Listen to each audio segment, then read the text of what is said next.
rappeler. Parlons de cette énergie là, qui, évidemment, qui nous rend soucieux. Cet après-midi, la Première ministre présentera l'état de la situation énergétique de la France et les mesures de protection des Français. Nous en saurons un petit peu plus. Jean-Marc Sylvestre, bonjour. Bonjour à vous. Merci, je ne vous présente pas et je ne vous présente plus. Jean-Marc Sylvestre, économiste de renom et de qualité. Jean-Marc Sylvestre, j'ai vu votre éditorial sur Atlantico, le site Atlantico. Pour le FMI, alors j'ai été surpris quand j'ai vu ça, c'est la raison pour laquelle je vous ai demandé de venir. Pour le FMI, le Fonds monétaire international, les ménages français sont les mieux protégés en Europe contre les hausses de prix. C'est vrai ça ? Écoutez, oui, c'est vrai, c'est le FMI qui le dit. Ce sont les chiffres du FMI et j'ai aucune raison de penser qu'ils ont retenu des chiffres faux. Pour faire un lien avec votre correspondant là, qui vient de vous appeler, c'est vrai que quand on écoute les experts, les commentateurs, les responsables politiques et sans doute une grande partie des médias et des débats d'ailleurs, parfois contradictoires, on a quand même tendance, et le résultat est là, à se désoler. À se désoler. Ça, c'est vrai. En revanche, quand on prend les faits et les chiffres, nous, Français, on a des raisons de se consoler. Donc, si on se regarde, on se désole. Si on regarde les autres, on se console. Et je pense que le FMI, je suis tombé sur cette étude qui n'a pas eu beaucoup d'écho, mais qui montre quand même que compte tenu de toutes les aides qui ont été apportées pour essayer d'assumer et de répondre à l'inflation des produits énergétiques, la France et les Français ont été parmi les mieux protégés. Si l'on prend les chiffres, nous avons à peu près dans le courant de l'été une perte de pouvoir d'achat de 5% en moyenne, alors que vous avez des catégories d'Européens. Vous avez des Européens, en gros, en moyenne, c'est entre 7 et 10%. Et puis vous avez des Européens comme en Estonie, en Tchécoslovaquie, et même en Hollande, qui sont beaucoup plus pénalisés que nous en termes de pouvoir d'achat. Alors, l'impact des hausses de prix de l'énergie sur les ménages français donc, a été mesuré direct et par le FMI. Voilà. Sur les ménages les plus riches et les ménages les plus pauvres. Les ménages les plus riches et les ménages les plus pauvres, pour une très bonne raison, c'est que en gros, comme ça pèse essentiellement sur les produits énergétiques et sur l'essence, le diesel, le chauffage, mais encore pendant cette saison on n'en utilise pas beaucoup, mais également les produits de base, c'est-à-dire les produits alimentaires de base qui utilisent beaucoup de transport, etc. Eh bien, cette part de consommation-là est plus importante en pourcentage du budget sur les plus pauvres que sur les plus riches. Donc, ça pèse plus sur les plus pauvres que sur les plus riches en pourcentage de budget. Ça pèse plus sur les plus pauvres que sur les plus riches, évidemment, mais les plus pauvres comme les plus riches sont mieux protégés en France qu'ailleurs. Les plus pauvres comme les plus riches sont mieux protégés en France qu'ailleurs, pour une autre raison, c'est que la France a repris beaucoup d'auditeurs. Mais parce que la France difficulté à finir les fins de mois. Oui, parce que la France, et ça va peut-être changer, on va le savoir cet après-midi, mais la France a choisi un système d'aide généralisé, arrose tout le monde. Ça coûte une fortune. Alors ça coûte 24 milliards. Ça a coûté 24 milliards. À l'heure qu'il est, ça a coûté 24 milliards, qui s'ajoutent évidemment aux autres aides et aux autres allocations. Est-ce qu'on doit poursuivre ce bouclier tarifaire, ce contrôle de la hausse des tarifs Écoutez, je pense qu'il va falloir le poursuivre, vraisemblablement pendant toute l'année 2023, parce que les additions vont devenir insupportables. Parce que pour l'instant, on n'a pas encore engrangé la plupart des hausses. On n'a pas facturé la plupart des hausses, notamment de l'électricité, notamment celle du chauffage. Elles vont venir. Elles vont venir. Il faut s'attendre à des hausses qui vont être importantes. En Angleterre, on a déjà fait le calcul, qui est vraiment sans doute le pays en Europe le plus mal loti. Les factures d'électricité ont déjà doublé, quoi. En gros, gaz et électricité.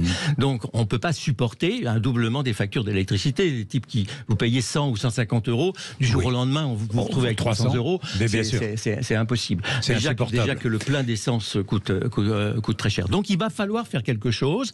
Alors, toute la question est de savoir ce qu'il faut faire. Est-ce qu'il faut continuer d'arroser tout le monde, c'est-à-dire de subventionner le prix de l'électricité, de subventionner le prix du gaz pour qu'il soit acceptable par tous, ou alors est-ce qu'il faut cibler c'est toute la question. En fait. Il faut cibler les personnes les plus fragiles, et est-ce qu'il faut restreindre la consommation? Et comment on restreint? Par l'incitation ou par l'interdiction? Par l'incitation et l'interdiction. Vous posez vraiment bien le problème, Jean-Marc Sylvestre. D'ailleurs, on attendra les réponses d'Elisabeth Borne cet après-midi. Elle doit donner ces réponses-là. Elle doit normalement donner ces réponses-là. Bon, on va prendre Ludovic, qui est à Rochefort, en Charente-Maritime. Bonjour, Ludovic.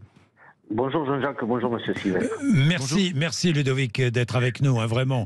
0826 300 300, c'est un plaisir de vous retrouver là toutes et tous, le matin sur Sud Radio, avec moi, 10h30, midi et demi, Ludovic. Vous êtes un auditeur fidèle de Sud Radio ? Oui, tout à fait.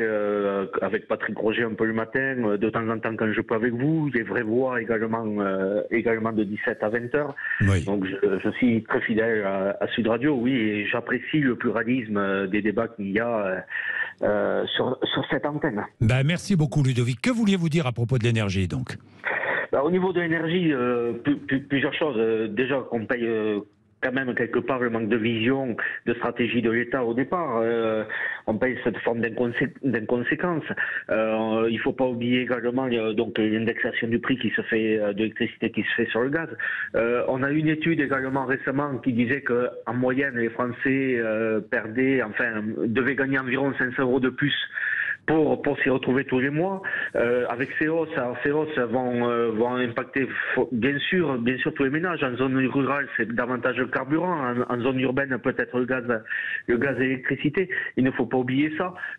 Également, il y a un impact d'un point de vue également industriel, parce qu'est-ce qu'on va pas passer en régression structurelle, c'est-à-dire qui va aboutir à des augmentations de prix si on produit moins. Donc, à partir de là, c'est très très compliqué de ne pas y voir forcément un impact. Un bouclier fiscal, ok, oui, mais qui va le payer au final, c'est peut-être le contribuable étalé sur plusieurs années, voire des générations. C'est la question que vous posez à Jean-Marc Sylvestre. Jean-Marc Sylvestre, qui va payer ? Qui va payer le bouclier fiscal ? Évidemment, la totalité de la population, et peut-être même les générations suivantes. Et peut-être même les générations suivantes. Dans la mesure où nous n'avons pas les moyens, nous, de payer les factures... Est-ce qu'on a moyen de faire autrement ? Aujourd'hui, on a sans doute les moyens de faire autrement, c'est de faire riper des dépenses que j'appellerais des dépenses de conjoncture sur des investissements de structure. Oui. Je m'explique parce que je voudrais pas être trop compliqué. Nous avons, à partir du moment où vous donnez une allocation courante à quelqu'un pour qu'il puisse survivre, c'est intéressant et c'est bien. Mais si cette allocation-là est destinée à faire de la consommation immédiate, il va falloir la payer et on va la payer très cher. En revanche, si cette allocation sert à faire de l'investissement qui permettrait d'économiser de l'énergie ou d'avoir une nouvelle forme d'énergie, c'est-à-dire investissement pour rendre son logement plus hermétique, pour avoir des énergies alternatives, pour peut-être reprendre qui a été évidemment il faut donner de l'argent, mais pour que cet argent soit investi.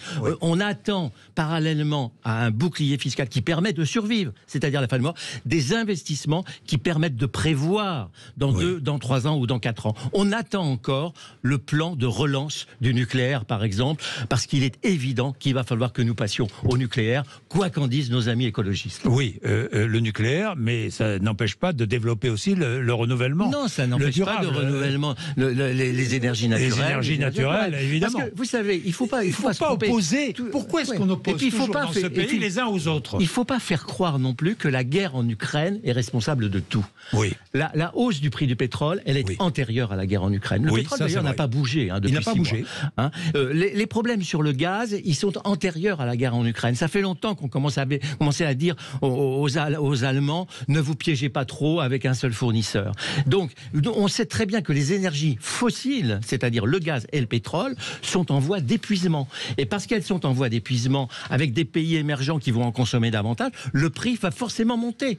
Donc, il faut régler ce problème. Jean-Marc Sylvestre, vous parlez de l'Allemagne. Ce qui se passe en Allemagne est bien plus grave que ce qui se passe chez nous. Ce qui se passe en Allemagne est plus grave que ce qui se passe chez nous, parce que l'Allemagne a un potentiel industriel qui a besoin aussi des pays émergents, c'est-à-dire qui a besoin de pouvoir exporter ce qu'ils ne peuvent plus faire aujourd'hui. Oui, et puis une industrie plus développée que la nôtre, donc qui a besoin d'énergie pour fonctionner. Qui a besoin de plus d'énergie et notamment du gaz. Ils se sont piégés avec le gaz. Et le charbon, ce qui est quand même un paradoxe absolument incroyable et invraisemblable à l'époque, c'est qu'une population qui était verte, dominée par des formations écologiques, eh bien, on arrive aujourd'hui à préférer ouvrir des centrales au charbon plutôt que de le renversement de l'histoire. Bah oui, complètement. C'est le renversement de l'histoire.